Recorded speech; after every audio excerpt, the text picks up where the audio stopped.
In life, there will be moments when people will distance themselves from you.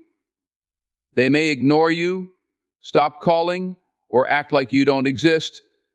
You might be confused, hurt, or wonder what you did wrong. But let me tell you something that is not your problem. It's not a reflection of your worth or who you are. It's a reflection of them. When people distance themselves from you, sometimes it's because they can't handle the light you bring. Your growth, your ambition, your journey might make them uncomfortable. Not everyone will be ready to walk the path you're on, and that's okay. It's not your job to dim your light just so they can feel comfortable in your presence. If they ignore you, don't chase them.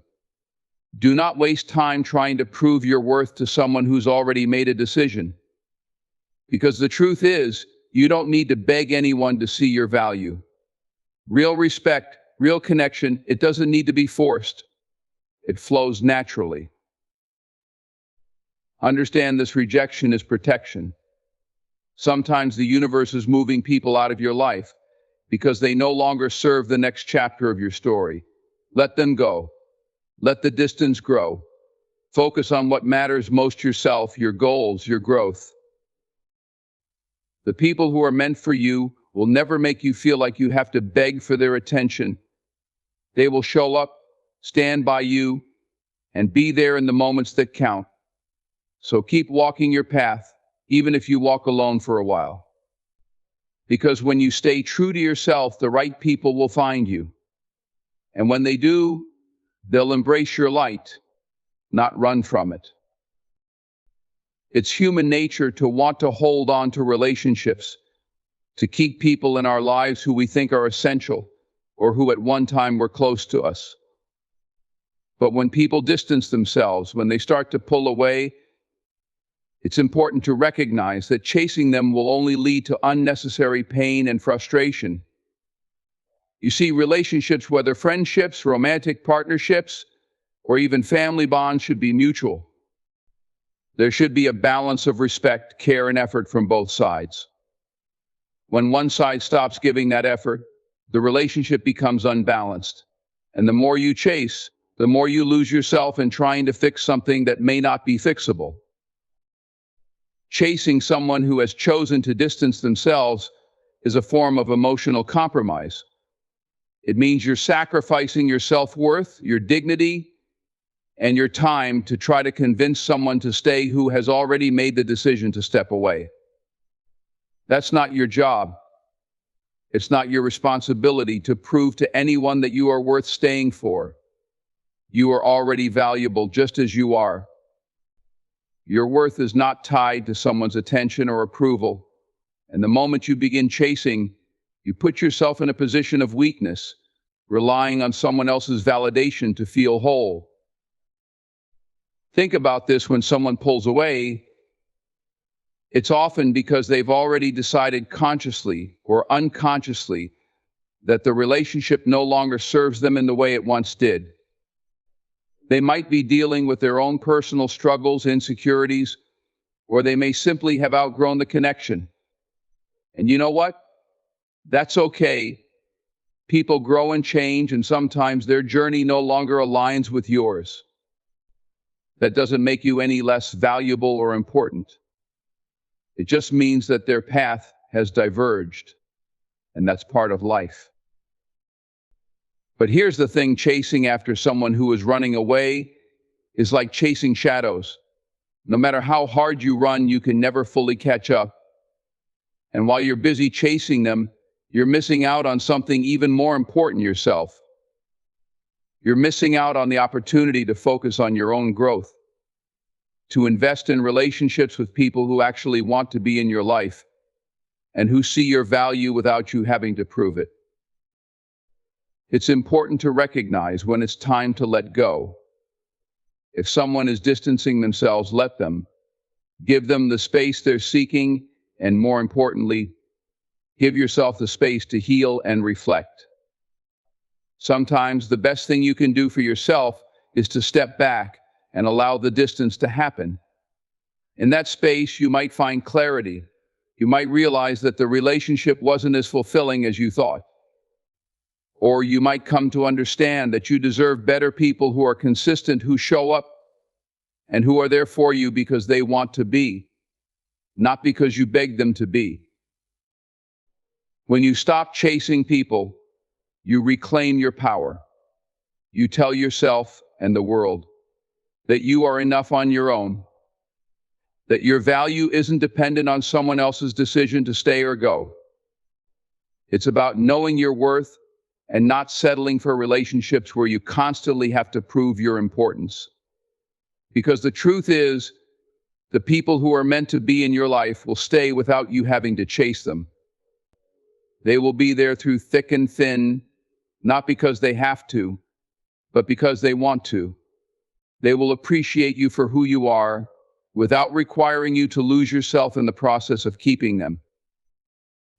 So when people distance themselves, let them go.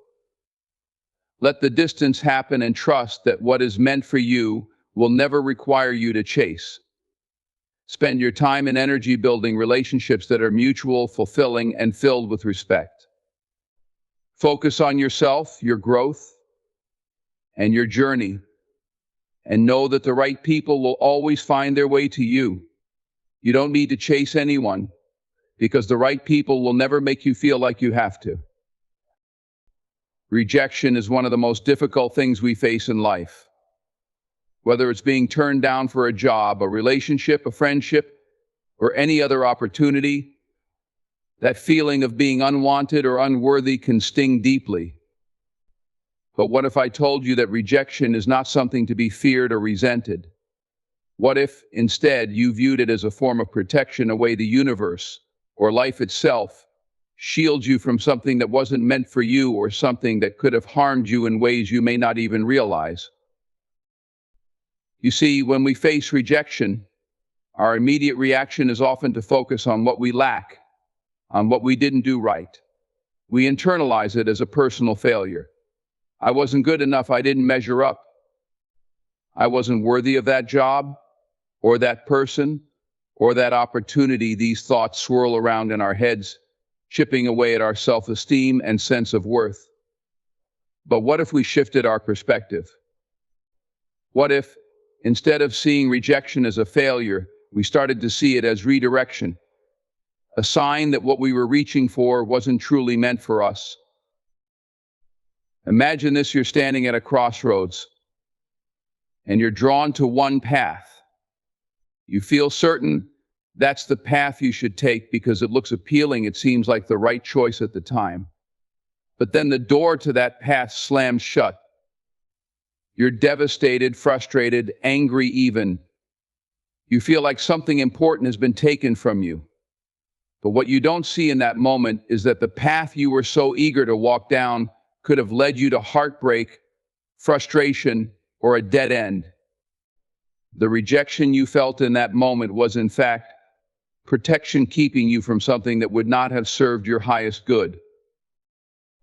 Often, we only realize this truth in hindsight. How many times have you looked back at situations where you were rejected and realized, after some time had passed, that you're better off for it? Perhaps the job you didn't get made room for a better opportunity that suited you more. Or the relationship that didn't work out cleared the space for you to meet someone who truly appreciates and values you. That initial rejection may have felt like the end of the world at the time, but later you come to see that it was life's way of steering you in a better direction. Rejection is protection because it spares you from settling for less than you deserve. Sometimes we become so attached to a particular outcome that we convince ourselves it's the best or only option. We may not realize that by clinging to something that isn't right for us, we're actually limiting our own potential. Rejection steps in as a protective barrier, preventing us from locking ourselves into situations that would only hinder our growth or happiness. It says, no, not this, not here. There's something better for you ahead. It forces us to let go, even when we're not ready to, so that we can be open to something greater. It's important to trust that rejection is not a reflection of your worth. Just because someone or something didn't choose you doesn't mean you're not valuable. Rejection is often about misalignment, not inadequacy. It means that what you were seeking was not the right fit for where you are in your journey.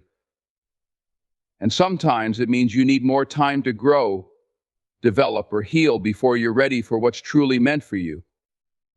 So instead of seeing rejection as a closed door, think of it as a signpost directing you to pause, reflect, and reroute towards something better.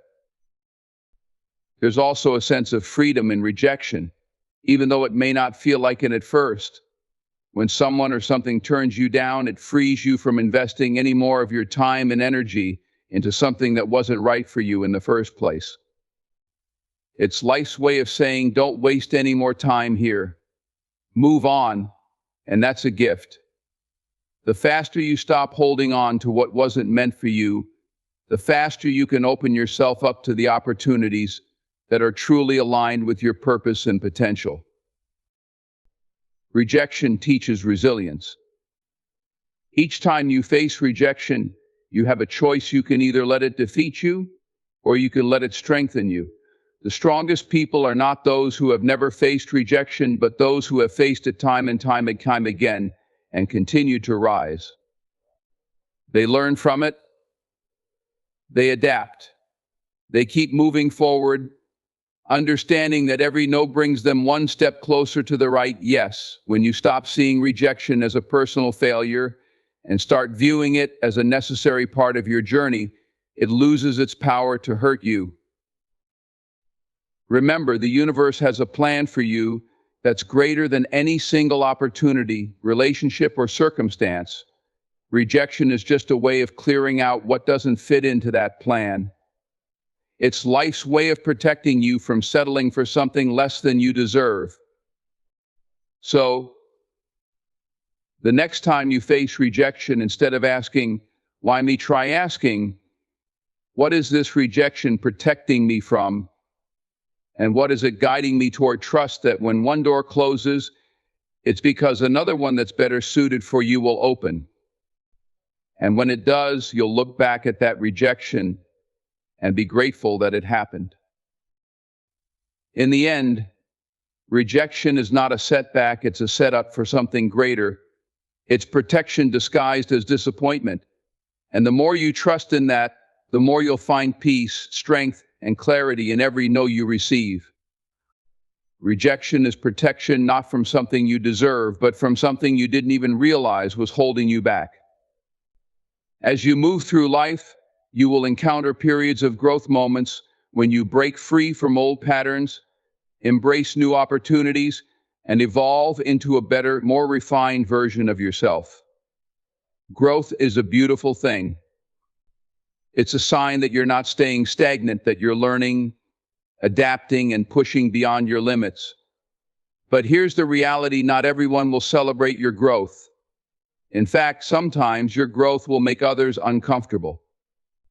And that discomfort can show up in ways you may not expect. When you start to grow, it can disrupt the dynamics of the relationships around you. People are often comfortable with the version of you they've known for years. The version of you that fit neatly into their lives, routines, or expectations. But as you start to change, when you begin to think differently, make new choices, or set higher standards, it can shake the ground for those who aren't ready to see you evolve. They might feel like they're losing the familiar version of you they've come to rely on, and that can create tension or even resentment. People who once supported you might start to withdraw, criticize, or distance themselves. Why? Because your growth is a mirror. When you grow, you hold up a mirror to others, reflecting back to them the areas where they haven't yet grown. And that can be hard for people to face. They may not be ready to confront the fact that they've been staying in the same place while you've been moving forward. Your success, your personal development, your ambition, all of that can remind them of the dreams they didn't pursue or the fears they haven't yet overcome. It's not that they necessarily want you to fail. It's that your progress highlights their lack of progress. And for some, that's a difficult pill to swallow. It forces them to question their own choices, their own comfort zones, and the areas where they've been stuck. When they see you leveling up, whether in your career, your relationships, your personal goals, it may stir up feelings of inadequacy, jealousy, or fear. Instead of applauding your efforts, they might try to downplay your achievements or undermine your success. Some people will even go so far as to try and pull you back down. They might criticize your choices or try to make you feel guilty for changing. They may say things like, "You've changed," as if that's a bad thing. They might make passive-aggressive comments, minimize your accomplishments, or remind you of your past mistakes to keep you tethered to the old version of yourself. Why? Because your growth is a reminder that they too have the potential to change, but they've chosen not to. Growth can be intimidating to those who are content with staying where they are. If they've built their lives around a certain identity or comfort zone, watching you step outside of that can feel threatening. It shakes their perception of stability. They may feel like they're being left behind, or that your growth is a signal that they too should be doing more, and that's a realization not everyone is ready to confront. In some cases, people may even try to sabotage your growth, not out of malice, but out of their own insecurity.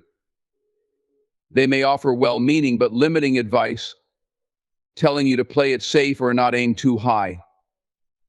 They might question your decisions, not because they don't believe in you, but because they can't see beyond the limitations they've placed on themselves. They project their own fears onto you, hoping to keep you from stepping into the unknown, because that unknown is terrifying for them. Your growth exposes the comfort zones of others. It challenges their status quo. It forces them to look at themselves and ask, "Why haven't I changed?" And for many, that's a question they don't want to answer. They'd rather stay in their bubble, where things feel predictable and safe. So when they see you pushing boundaries, it unsettles them. It shakes their belief in the path they've chosen for themselves. In relationships, whether it's with friends, family, or partners, your growth can create friction because it alters the dynamic. If you've always been the one to play small, to settle, or to conform to others' expectations, and suddenly you start stepping into your power, it can disrupt the roles you've played in those relationships. People who once felt comfortable with you being less than may not know how to handle you becoming more than. Sometimes people will outgrow each other, and that's a painful truth. You might find that as you grow, the conversations you used to enjoy no longer resonate. The activities you once did with certain friends no longer excite you. Your values shift, your priorities change, and suddenly the people you were once so close to feel distant. This can be confusing, even heartbreaking, but it's a natural part of growth. Not everyone is meant to stay with you through every chapter of your life, and as you evolve, some people will naturally drift away. This discomfort from others doesn't mean you're doing something wrong. In fact, it often means you're doing something right. Growth is uncomfortable for you and for those around you. It requires shedding old skin, letting go of familiar patterns, and stepping into the unknown. And while you may be ready to embrace that process, not everyone will be. Their discomfort isn't a reflection of your journey, it's a reflection of their own inner struggles. There will be people who celebrate your growth, who encourage you to keep pushing forward, and who see your evolution as an inspiration for their own. But there will also be those who resist, who feel threatened, or who try to hold you back. Recognizing that your growth can make others uncomfortable is key to understanding why certain relationships may shift or fall away as you evolve. It's not always about you, sometimes it's about what your growth represents to them and the fears or insecurities it stirs up in their own hearts. In a world where so much of our social interaction is filtered through screens, curated profiles, and shallow exchanges, the importance of natural connections cannot be overstated. These are the relationships that don't require you to change who you are, relationships that flow without force or pretense. Natural connections are built on a foundation of mutual respect, genuine interest, and authentic communication.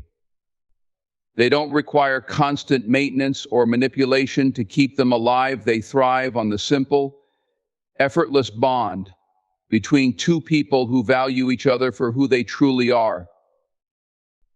When you value natural connections, you're choosing to invest your energy in relationships that are real.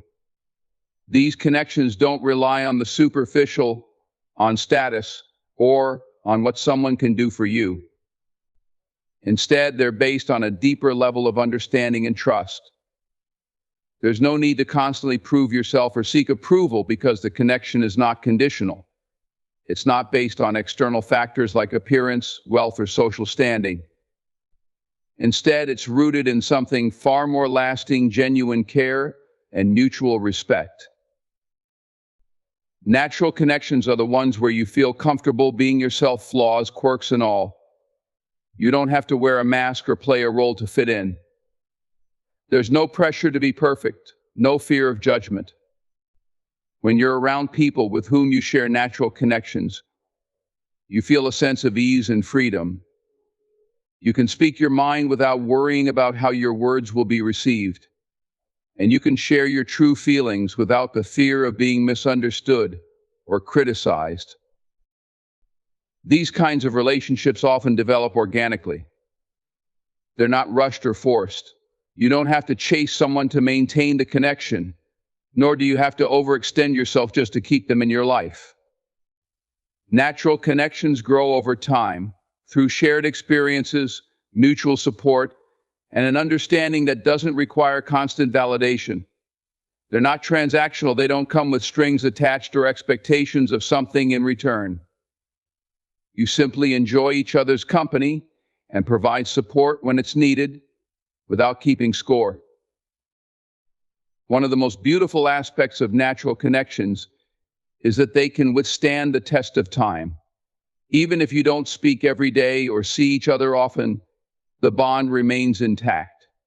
When you do reconnect, it's as if no time has passed. There's no awkwardness, no need for explanations. You can pick up right where you left off because the connection isn't reliant on frequency of interaction. It's based on the depth of the relationship itself. These are the people who, even after months or years apart, can still make you feel understood and valued with just a few words or a knowing glance. Natural connections also foster mutual growth.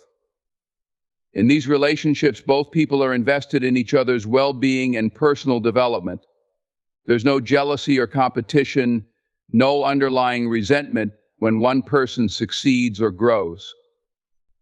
Instead, there's genuine happiness for each other's achievements and milestones.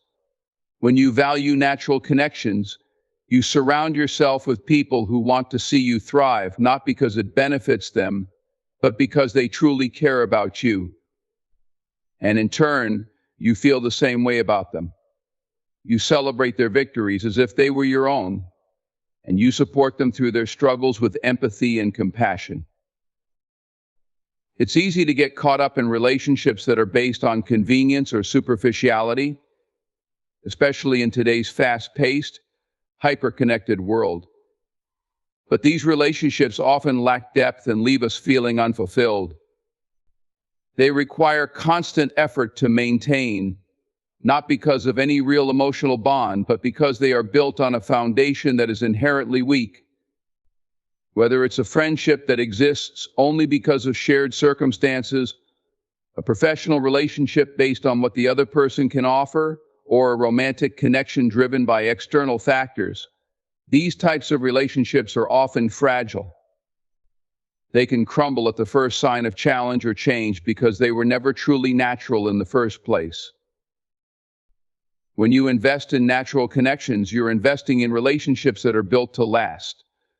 These are the people who will stand by you in both the good times and the bad.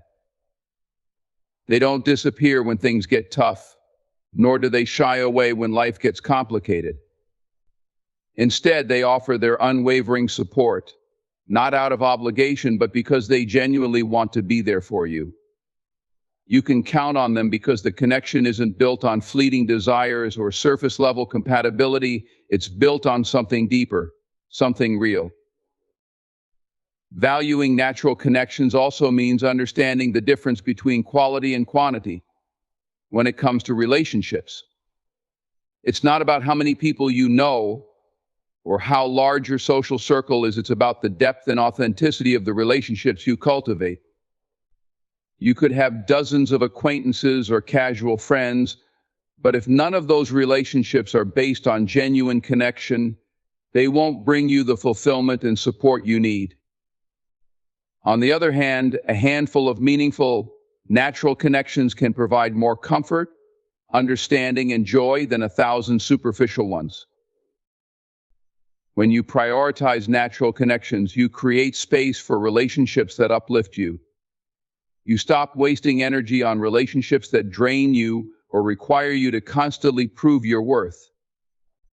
You focus on the people who truly see you, who appreciate you for who you are, and who offer support without expecting anything in return. These relationships nourish your soul and give you the freedom to grow, knowing that the people who matter will be there for you through every stage of your journey. In conclusion, valuing natural connections means embracing relationships that flow effortlessly without pretense or pressure. These bonds are based on mutual respect, trust, and genuine care, allowing both individuals to grow and thrive. Natural connections don't demand constant effort or validation. They are built on authenticity and stand the test of time. By prioritizing quality over quantity and nurturing relationships that truly uplift you, you create a foundation of support and fulfillment that enriches your life in meaningful ways.